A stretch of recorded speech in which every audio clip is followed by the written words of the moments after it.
रामगढ़ राज्य के सुंदर जंगलों से घिरे मोतीपुर गांव में अर्जुन नाम का एक युवक रहा करता था। अर्जुन अनाथ था और पेशे से लकड़हारा था। एक दिन अर्जुन अपनी कुल्हाड़ी लेकर जंगल में लकड़ियां काटने के लिए जा रहा था कि तभी उसके पड़ोसी बलराम चाचा वहां आ पहुंचे। अरे अर्जुन, देखो भाई, अब तुम्हारी आयु 25 वर्ष की हो चुकी है। तुम्हें अब विवाह कर लेना चाहिए। आखिरकार कब तक तुम अकेले यूं ही रोटियां बनाते रहोगे? कर तो लेना चाहिए, लेकिन करूं किससे चाचा? एक काम करिए, आप मेरे लिए कोई अच्छी सी लड़की तलाश दीजिए, बस फिर मैं कर लूंगा। बेटा, ऐसा है कि तुम जब 15 वर्ष के थे तब तुम्हारे माँ बाप का निधन हो गया। माँ और पिता के निधन के बाद तुमने खुद को बड़ी ही हिम्मत से संभाला, जिसकी प्रशंसा करना तो बनता है। और रहा सवाल तुम्हारे लिए लड़की देखने का, तो तुम हमारे गांव में सबसे सुंदर और बुद्धिमान व्यक्ति हो। कभी कभी तो सोचता हूं कि तुम्हारे योग्य वर कहां से तलाश करूं। तुम्हारे योग्य तो कोई राजकुमारी ही मिलनी चाहिए। राजकुमारी? अरे क्या बलराम चाचा, आपकी भी ना मस्ती मजाक करने की आदत गई नहीं? इतना बोलकर अर्जुन जंगल जाता है और वहां से लकड़ियां काटकर बाजार में बेचता है।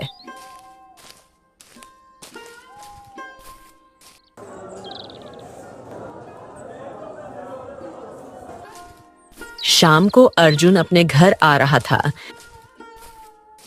कि तभी उसने देखा कि गांव में कुछ लोगों की भीड़ लगी हुई थी। बलराम चाचा के चेहरे पर चिंता की लकीरें झलक रही थीं। अरे बलराम चाचा, क्या हुआ? आपके चेहरे पर यह चिंता की लकीरें क्यों झलक रही हैं? सुबह तक तो आप ठीक थे। अरे अर्जुन, अब तुम्हें क्या बताऊं। अचानक से हमारे गांव में सारे के सारे कुएं सूख गए। अरे तालाब सूख गए। पानी की एक बूंद तक नहीं है। ऐसा लगता है जैसे कितने सालों से सूखे पड़े हों। गांव वाले पानी की एक एक बूंद के लिए बुरी तरह से चिंतित हो गए हैं। अरे बगैर पानी के जीवन यापन नहीं हो सकता है। कैसे ये सब अचानक से हो गया, यही समझ में नहीं आ रहा। क्या बात कर रहे हैं? ऐसा कैसे हो सकता है चाचा? अरे सुबह तक तो हमारे गांव के सारे कुएं पानी से लबालब भरे थे, और तालाब भी। और इस साल तो बारिश भी अच्छी हुई थी। फिर तालाब और कुएं सूख कैसे सकते हैं? यही तो हमारी समझ में नहीं आ रहा अर्जुन। अचानक से हमारे गांव में ये पानी की कैसी विपत्ति आ गई है। ये कोई साधारण घटना नहीं लगती है। अर्जुन गांव वालों के निराश चेहरे को देखने लगा। उसकी नजर बच्चों पर पड़ी। अर्जुन एक औरत के पास जाकर बोला, क्या हुआ? ये बच्चे क्यों रो रहे हैं? मेरा बच्चा दोपहर से प्यासा है। अब तुम बताओ, पानी का इंतजाम कहां से हो? मैं तो जंगल तक घूम आई। जंगल के तालाब सूखे पड़े हैं। अब मैं क्या करूं? इतना कहकर वो औरत फूट फूट कर रोने लगी। अर्जुन बुरी तरह से चिंता में पड़ गया और अपने घर पर जाकर बैठ गया।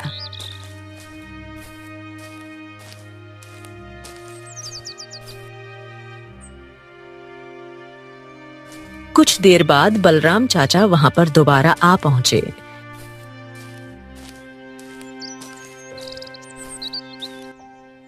अर्जुन, इस तरह हाथ पर हाथ रखकर बैठने से कुछ नहीं होगा।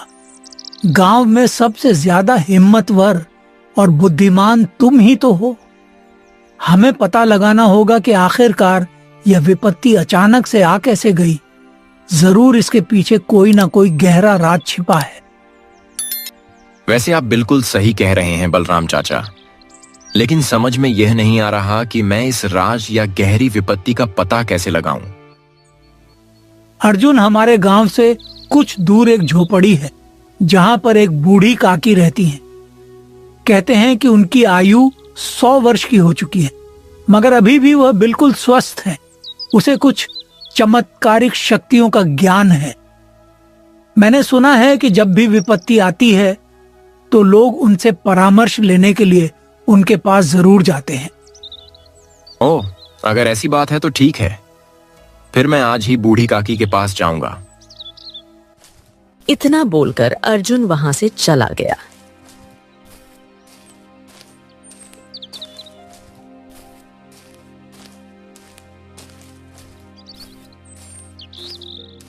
कुछ देर के बाद अर्जुन एक सुनसान इलाके में बनी हुई झोपड़ी के पास खड़ा था। तभी अर्जुन के कानों में झोपड़ी के अंदर से एक औरत की आवाज टकराई। अंदर आ जाओ बेटे। अर्जुन तुरंत झोपड़ी के अंदर प्रवेश कर गया। झोपड़ी के अंदर एक बूढ़ी औरत बैठी हुई थी। अर्जुन उस बूढ़ी औरत को देखकर चौंक पड़ा। मुझे बताया गया था काकी कि आपकी आयु 100 वर्ष की है, परंतु आप तो 50 वर्ष से ज्यादा की लग ही नहीं रही हैं। मैं यहीं पर एकांत में रहती हूँ और जंगल की जड़ी बूटियां खाती हूँ। मुझे कुछ ऐसी जड़ी बूटियों का ज्ञान भी है जिसे खाकर बुढ़ापा बहुत देर से आता है। ये क्या चक्कर है? खैर, मुझे इस बात से कोई मतलब नहीं है। मैं तो आपसे केवल एक मदद मांगने के लिए आया हूँ। कैसी मदद? अर्जुन अपने गांव की सारी घटना बताते हुए बोला। बात यह है कि बच्चे प्यास से तड़प रहे हैं। अगर गांव के सारे कुएं और तालाब सूख जाएंगे तो पूरा का पूरा गांव बर्बाद हो जाएगा। हम जाएंगे कहां? यह कुछ सामान्य घटना नहीं लग रही। इससे पहले ऐसा कभी नहीं हुआ। इसके पीछे कोई गहरा राज छुपा हुआ है। वही तो, मैं वही रहस्य जानने के लिए आपके पास आया हूँ। मुझे पता लगा है कि आपके पास ज्ञान का भंडार है। हाँ, मेरे पास ज्ञान का भंडार तो है, लेकिन सारी बातों का ज्ञान मेरे पास नहीं है। परंतु मैं तुम्हें एक रहस्यमयी पेड़ का पता बता सकती हूँ जो जादुई पेड़ है और इंसानों से बात करता है। उस पेड़ के पास हर जानकारी रहती है। वही तुम्हारे गांव में अचानक हुई विपत्ति का रहस्य बता सकता है। क्या वास्तव में संसार में ऐसा कोई वृक्ष है जो बोल सकता है? हाँ, यह सच है। मेरी बात का विश्वास करो। ओह, तो ठीक है। आप मुझे बताइए वो वृक्ष कहाँ है? यहाँ से घने जंगल में निकल जाओ। घने जंगल में एक नदी पड़ती है। उसे पार करने के बाद एक दूसरे जंगल की सीमा प्रारंभ होती है जिसे कनिष्क जंगल कहते हैं। कनिष्क जंगल में जाकर तुम्हें बोलने वाले वृक्ष को तलाशना होगा। अर्जुन तुरंत उठकर खड़ा हुआ और कहा, तो ठीक है, मैं बोलने वाले वृक्ष को जरूर तलाश करूंगा। इतना बोलकर अर्जुन वहां से चला गया।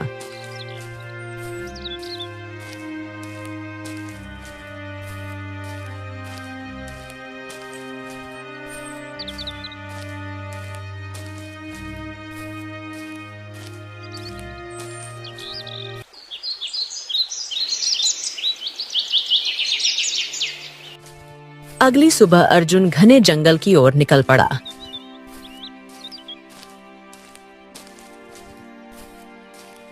अर्जुन सारा दिन पैदल चलता रहा। शाम तक चलते चलते उसके पास एक नदी आई। लगता है यह वही नदी है जिसके बारे में बूढ़ी काकी ने मुझे बताया था।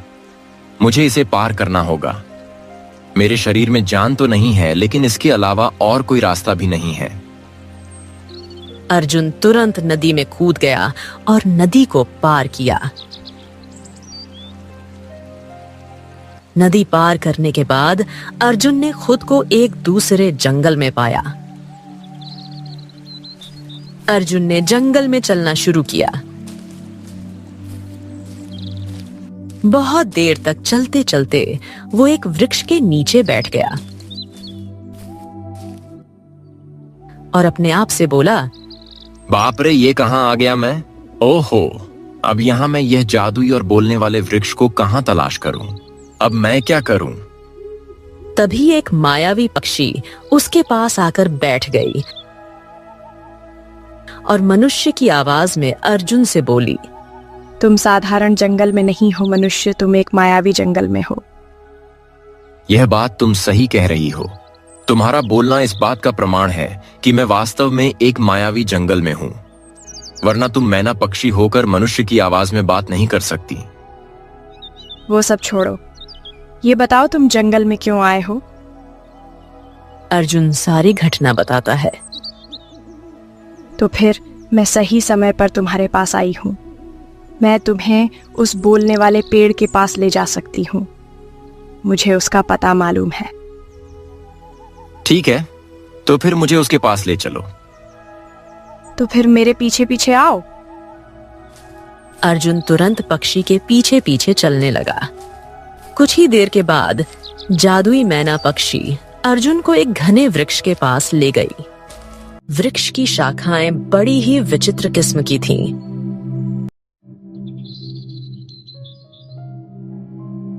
यही वो वृक्ष है, एक जादुई वृक्ष। ओ, ये वृक्ष तो काफी प्राचीन मालूम पड़ता है। ठीक है, परंतु मुझे बोलने वाले वृक्ष की तलाश है। अगले ही पल वृक्ष से आवाज आई, मैं बोलता भी हूं और यह भी जानता हूं कि तुम यहाँ क्यों आए हो। मैं जानता हूं कि तुम्हारे गांव में अचानक से तालाब और कुएं सूख गए हैं। गांव के लोग प्यास से पीड़ित हैं। तुमसे अपने गांव की तकलीफ देखी नहीं गई, इसीलिए इसका रहस्य जानने के लिए तुम यहाँ आए हो।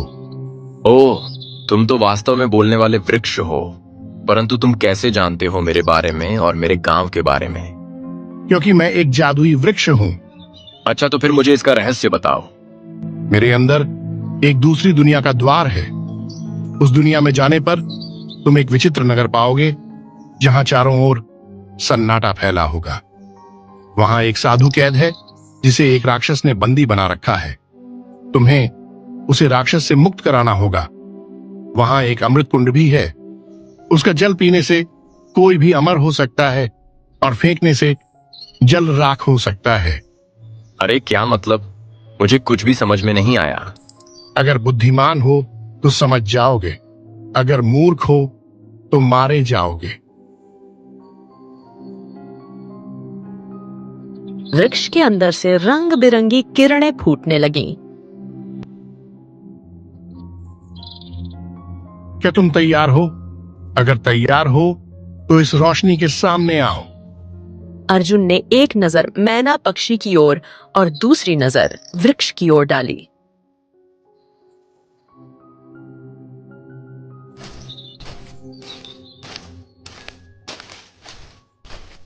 अगले ही पल वो रोशनी के सामने आ गया। कुछ ही देर के बाद वृक्ष ने अर्जुन को अपने अंदर खींच लिया और रोशनी गायब हो गई। अर्जुन ने खुद को एक बड़े ही विचित्र नगर में पाया। चारों ओर सन्नाटा फैला हुआ था। नगर में घर और खेत थे, परंतु वहां कोई मनुष्य नहीं था।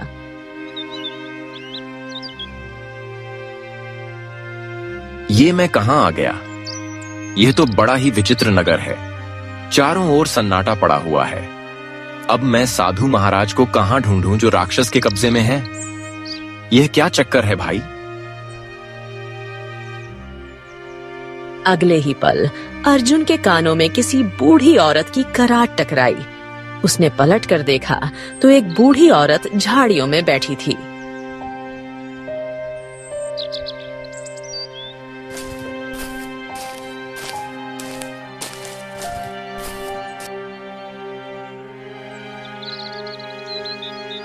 ओ, मुझे तो लगा कि यहाँ कोई मनुष्य नहीं रहता होगा, लेकिन आप हैं। वैसे आप कौन हैं?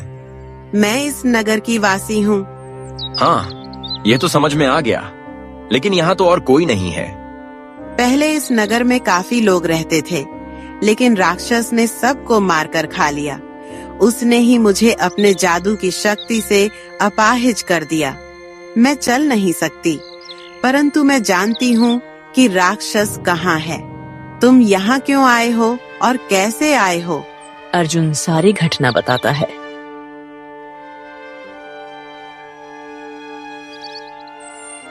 उस राक्षस को मारना इतना आसान काम नहीं है। अब उस राक्षस को कैसे मारा जाएगा, यह तो मुझे भी नहीं पता। बस इतना आप बता दो कि वो खंडहर है कहाँ। मैं चल नहीं सकती, तुम मुझे अपने कंधे पर बैठा लो, मैं तुम्हें रास्ता बताती जाऊंगी।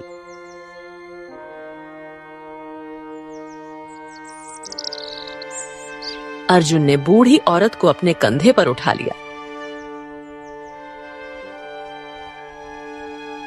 यहाँ से दाहिनी दिशा की ओर चलो। अर्जुन बूढ़ी औरत को कंधे पर बैठाकर उसकी बताई हुई दिशा की ओर चलने लगा।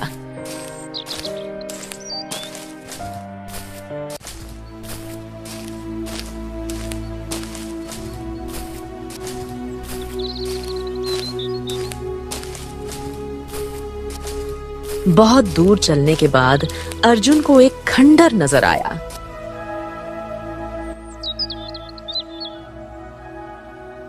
इस खंडर के अंदर साधु है और राक्षस का वास है, सावधान रहना। मैं भगवान के अलावा और किसी से नहीं डरता।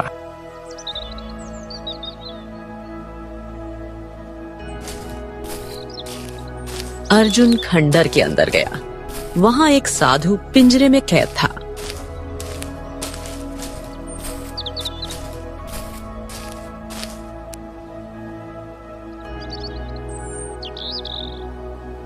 ओ, तुम तो मनुष्य हो, तुम यहाँ कैसे आए? मैं आपको राक्षस के चंगुल से आजाद कराने आया हूँ, साधु महाराज। क्या? अरे मूर्ख, तुम हमें राक्षस के चंगुल से कैसे आजाद कराओगे, जबकि राक्षस तुम्हारे कंधे पर बैठा है? अर्जुन यह सुनकर चौंक गया। तभी बूढ़ी औरत हंसने लगी।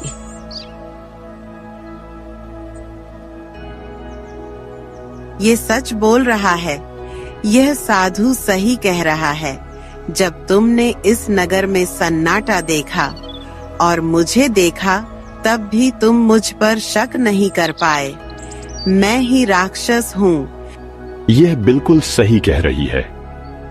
इस नगर में ही राक्षस का वास है। वो राक्षस कभी भी अपने असली रूप में नहीं रहता।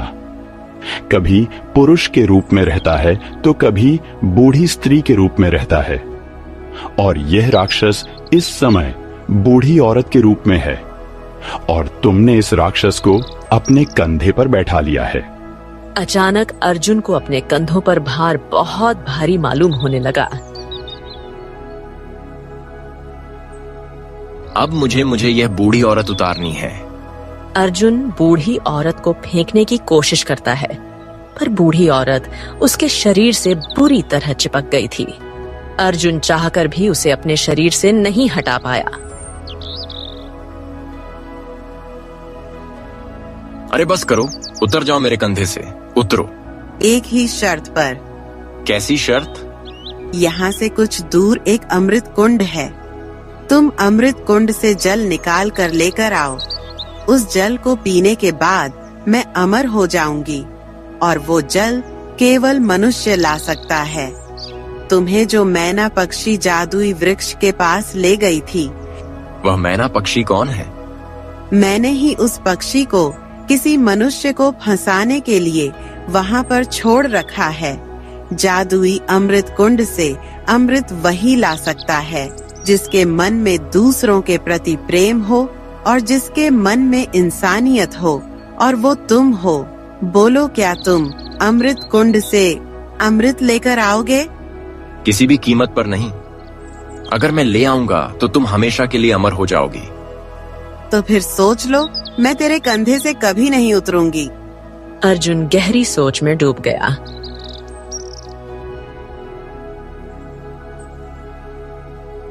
ठीक है, ठीक है, मेरे कंधे से उतरो।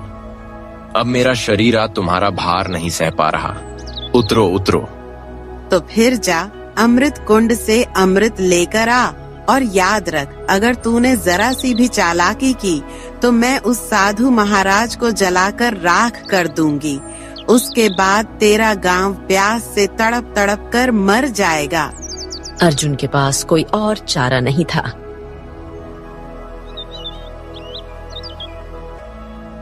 ठीक है, साधु महाराज को कुछ नहीं होने दूंगा। मैं अभी अमृत कुंड जाकर अमृत लेकर आता हूँ। खंडहर से दाहिनी दिशा की ओर चलते जाना, तुम्हें अमृत कुंड मिल जाएगा।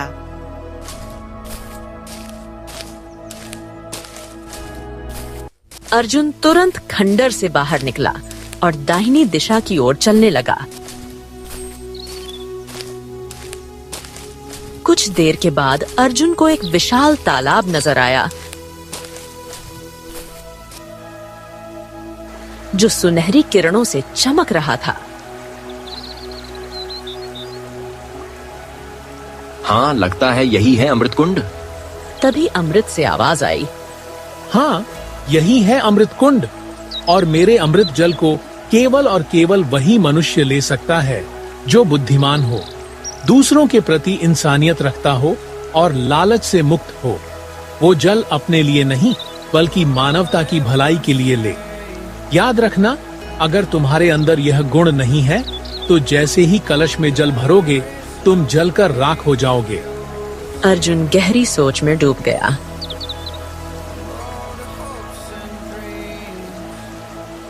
अर्जुन ने कलश में अमृत जल भरना शुरू किया।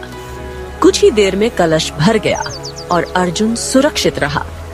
ओ, तुम तो वाकई अच्छे मनुष्य हो। कलश में भरा अमृत, अर्जुन कलश लेकर सीधे खंडहर की ओर आया।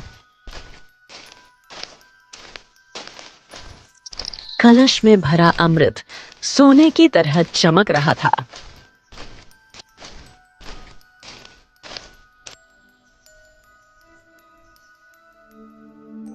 तो तू वास्तव में मेरे लिए अमृत ले आया।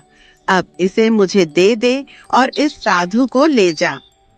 अरे एक क्षण जरा ठहरो तो सही। अरे रुको रुको रुको, इतनी जल्दी क्या है? इतना कहकर अर्जुन ने सारा अमृत उस बूढ़ी औरत के शरीर पर फेंक दिया।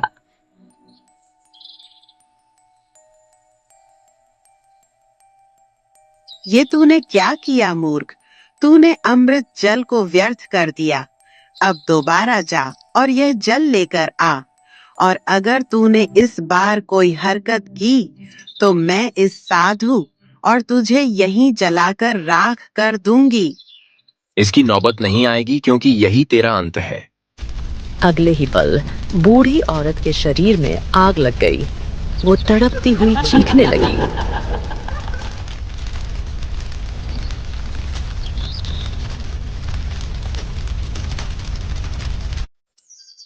ये कैसे संभव हुआ?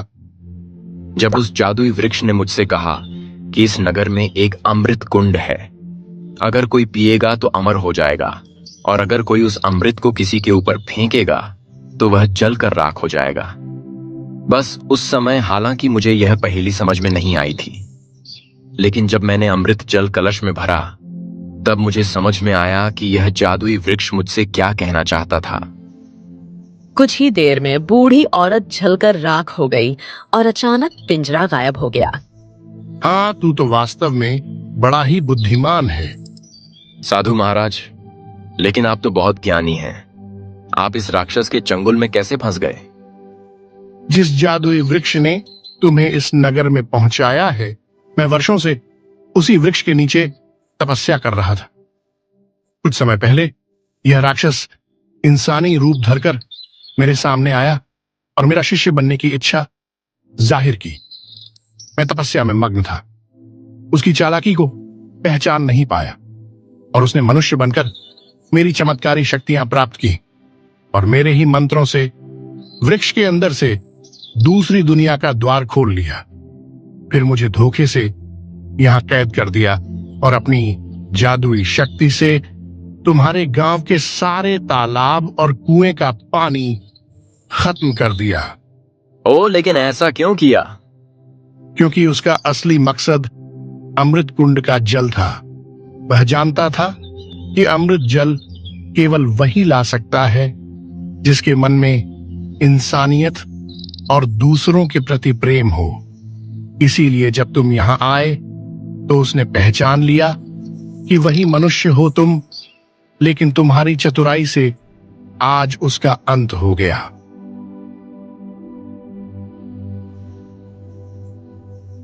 इतना कहकर साधु ने अर्जुन का हाथ पकड़ा और रंग बिरंगी किरणों से दोनों वृक्ष के बाहर पहुंच गए। यहाँ पर मैना पक्षी अर्जुन को देख रही थी।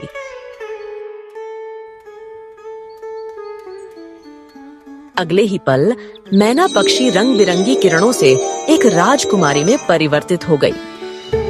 ये अब कौन हो तुम? राक्षस तो कह रहा था कि तुम उसके लिए काम करती हो। हाँ, वो सही कह रहा था।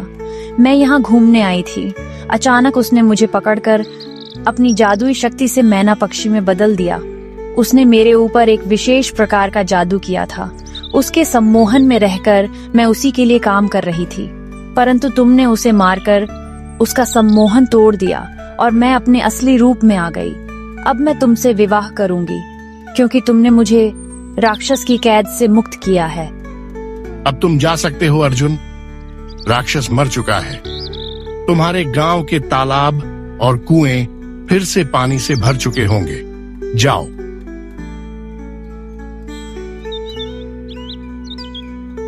अर्जुन राजकुमारी को लेकर अपने गांव लौट आया। सारे तालाब और कुएं भर चुके हैं। गांव वाले खुशी से झूम उठे। राजकुमारी अर्जुन को लेकर अपने महल आ गई और कुछ दिनों बाद अर्जुन का विवाह राजकुमारी से संपन्न हो गया। अर्जुन एक साधारण लकड़हारे से राजकुमार बन गया।